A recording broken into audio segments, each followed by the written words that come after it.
Good morning, everybody, and a good Yom Tov. Tu B'Shvat Higia, Chag L'Ilanot. My grandmother used to sing that to me all the time. She was from Eretz Yisrael, and in Eretz Yisrael, Tu B'Shvat, a celebration of the fruits of Eretz Yisrael. Really focus on it. A pasuk l'Torah, Eretz Chita Sa'ira, and you go through the pasuk to be able to understand the gifts of Eretz Yisrael, the delicious fruits of Eretz Yisrael. And not just the fruits of Eretz Yisrael, but the fruits around the world. The Gemara says that when they wanted to plant something anywhere in the world, you had to find a specific climate that was appropriate for that fruit in that country. Right? Oranges grow well in Florida, and also in Eretz Yisrael. Bananas grow in this place. Apples grow great in New York. Honeycrisp apples. But to be able to have certain fruits, you need a certain climate for it. We have this delicious display of fruits right here that Baruch Hashem Ali Braun was able to bring us. Thank you very, very much.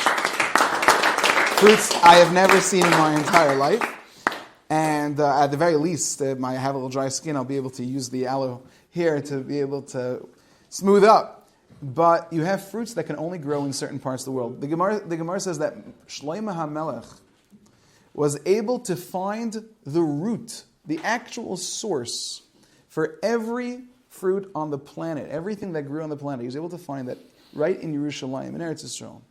And he was able to plant everything that you could plant anywhere in the world in Eretz Yisrael by going back to the original source of it. Because the source of all bracha on the planet, like the Gemara in Taina says, is in Eretz Yisrael. To be able to fill the world with bracha, everything starts in Eretz Yisrael. And when you taste something delicious, I once saw a sefer say that when you have delicious weather in Florida or Los Angeles or even in New York, when you have delicious weather here, you should realize a little bit of that weather is stolen from Eretz Yisrael. Ever since the Churban of the Beis HaMikdash, that weather was supposed to be in Eretz Yisrael. But since the Churban, since the Beis HaMikdash was destroyed, that deliciousness around the world had been scattered. And therefore you can find it in other places instead of in Eretz Yisrael. And these delicious fruits we're going to have, there's something in the fruits, which is a little taste of Eretz Yisrael. You make a bracha. You're trying to get the kedusha from something. Making brachas is not just asking Hashem for permission for something. As if, Hashem, can I please have it? There's more to it. When a person makes it, which, by the way, it is asking permission also. You're stealing if you eat something without making a bracha. That's true. It's a Gemara in brachas. But there's an additional aspect of it. Every time you make a bracha, you are grabbing a spark of holiness that is in that thing and has been waiting for you to be able to bring that to Kedusha. You look at this fruit. What is this thing over here? A Kiwana melon. A Kiwana melon. You see a Kiwana melon, which Be'ez Hashem people will be able to make a shechiyanu on. You'll be able to eat that. You make a shechiyanu on something. It's so exciting. Make a shechiyanu.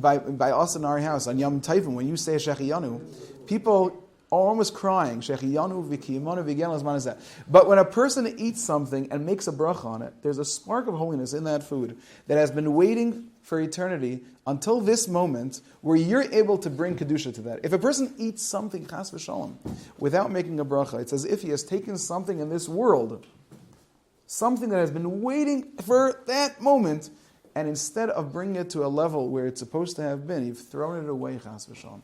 And when a person uses the opportunity to make brachas and take holiness from something and elevate it, a person is doing a tafkid in the world. Sometimes you see these old Hasidic Sfarim, old Sfarim, they'll even say that there are certain people who receive a punishment. Strange. It might sound very, very funny. It sounds a little scary to me.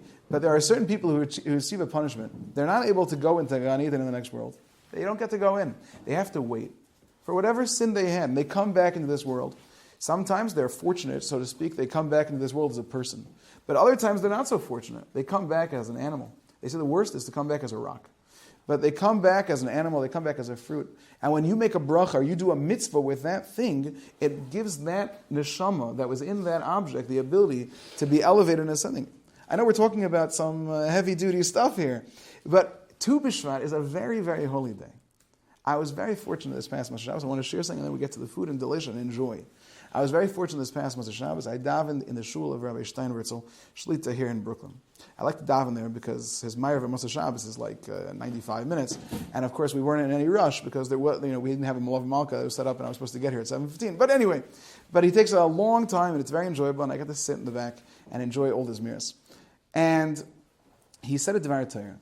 He said that On the Yom Tov of Tu B'Shvat, it's the Yom Tov of trees. As Rabbi Rubenfeld emphasized yesterday to me, it says it's Rosh Hashanah Le'ilon, not Le'ilonais. My Zayd ibn Yisaskar said the reason why it says it's Rosh Hashanah Le'ilon, it's Rosh Hashanah for a tree, not trees, is he said that it's because in Rosh Hashanah you're supposed to be davening for that specific tree, the tree of the Esrog. And we daven for the Esrog to be able to be Mekayim, the mitzvah of Esrog on Sukkot properly, so therefore it's Rosh Hashanah Le'ilon. That's what he says in Yisaskar. But I was Zeicha to be by Rabbi Steinbertzel, and he said like this. It's a shana for the tree. What's a tree? A pasuk says, Ki adam eitz asada, a person is a tree. In what way is a person a tree? Now, over there in that context, it's not really talking about a person being a tree, but a person is a tree. In what way are we a tree? What do you think, Akiva? In what way are we a tree? You're a tree? I'm not entirely too tall. Maybe a guy who's as tall as a tree, say he's a tree. Maybe a guy who has tremendous things going up on the top. He has tons of leaves. So then he's a tree. But maybe a guy has 1,000 kids. So he's a tree. He has all this fruit. Why is a person a tree? So he says like this. It's a tremendous thing. He says that Avram Avinu had a special tree by his house. It's called the Eshel tree. This Eshel tree was very special. It's magical. When somebody would come to his house, that Eshel tree would test whether they were a tzaddik or a rasha. Sounds a little embarrassing, like the mon. And if they were a tzaddik, the tree would spread a bloom over that person there. And if they were a rasha, the tree would shrivel up and it would not provide any shade. Say, okay, serious tree. So Avram got a picture of who these people are. It says over there that in Parshas Lech Lecha, the Malachim, Vayir, the Malachim come to visit Avram. When they come to visit Avram, it says that Avram stood tachas ha'etz. What does it mean tacha? Under the tree. It keeps repeating, he was under the tree, tachas ha'etz.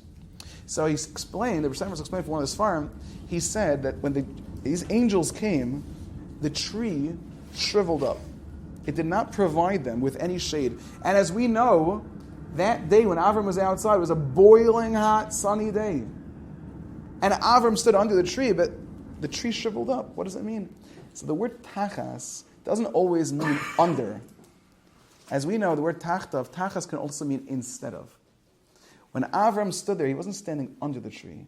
He was standing there instead of the tree. What does it mean instead of the tree? When Avram saw somebody that the world was not providing some protection for, the sun was not blocking and covering that person over, and it was so sunny. Avram stood, tachas eitz. He stood there instead of the tree. Avram was a very tall man. Avram would go over to his guests, and he apologized. The sun is probably burning you. I'm going to stand over you to provide the shade for you instead of the tree, which is not providing the shade. That's what it means. He stood, tachas eitz. He stood instead of the tree. Tu B'Shvat is a Yom Tov of trees. It's a Yom Tov of, we get to look at ourselves and see, are we the type of people who are willing to protect another person, to be the Bal Chesed, to be someone who is there. The world is so tough and so scary and so hot and so dreary sometimes. But I want to be that one protection. I want to be your shadow for you. I'm going to be there for you. I'm going to protect you. If it's too hot outside, I'll make it cold. I'll keep you nice and cool. If it's too cold outside, I'll keep you nice and warm. If you're hungry, I'll feed you. And I want to finish with this story. It's a magnificent story. I heard it from an official Shechter Shlita. He says it all the time. His mother was a Holocaust survivor. Terrible places where she was. At one point during the war, she was on a death march. And she wanted to eat food. And something came up. The Nazis didn't let her eat that food. She's begging, I can't eat the food. So she says to herself, and imagine this person is the worst moment there. I can't eat the food. I'm starving. I'm on a death march. My grandmother, many people here, grandparents were on death marches. I can't. I'm starving. She says to herself, Hashem, if you get me through this, if I ever see another person, I'm always going to have food ready for that person because I was starved here. I'm going to make sure nobody else starves. And guess what? She survived the war. She gets there afterward. Listening, Mendy? She gets there after the war. And from that day on, before she ever left her house, she made herself a sandwich. Not for herself, to put in her bag. And if there would ever be someone who needed it, she would be carrying that sandwich in her purse. And she did it every single day. And not once did anybody ever ask her for a sandwich. But she kept having it. And 50 years later, she's going to a doctor's appointment. She's an old lady. And she says to her son, official Shechter, can you take me to a doctor's appointment? Okay. He comes to pick up his mother. They get into the car, and they're about to drive away, and she says, no. I can't go to the doctor's appointment. He says, Ma, what's the problem? I've got to go make the sandwich. I forgot the sandwich. So he says to her, Ma, it's been 50 years. Have you ever given that sandwich to someone? No, but you never know. Fine. She goes back into the house. Child goes up the stairs because she has to do it herself to make that sandwich. She goes upstairs. She makes that sandwich. I don't know what type of sandwich it was. But she makes that sandwich. She gets back into the car. They drive to the doctor's office. Of course, they have to park a block and a half away. It's in the city. They drive, they park, they get up, and she keeps that sandwich in her purse. And as they're about to enter the building, finally, after 50 years, there's someone there, and he says, please. Oh, look. So he says, please, do you have some food for me? Do you have something? And with a smile and a wink at her son, she takes that sandwich that she'd been holding for 50 years and takes care of somebody else. That's what it means to be tachas ha'etz, to be instead of the tree. I am here to be your tree. On Tu B'Shvat, it's time to be before the tree. Some say that right now Tu B'Shvat is 40 days. The Bnei Yisrael says also that it's 40 days before the creation of the world. If you held that the creation of the world was in Nisan, 40 days before the creation of the world is when a child is like the 40 days before a child is formed. That's what it is. The creation of the world is coming in 40 days. This is an exceptional time to be able to work on ourselves, develop. If you haven't been pushing yourself properly and appropriately for brachas, now is an opportunity to do that right. Now,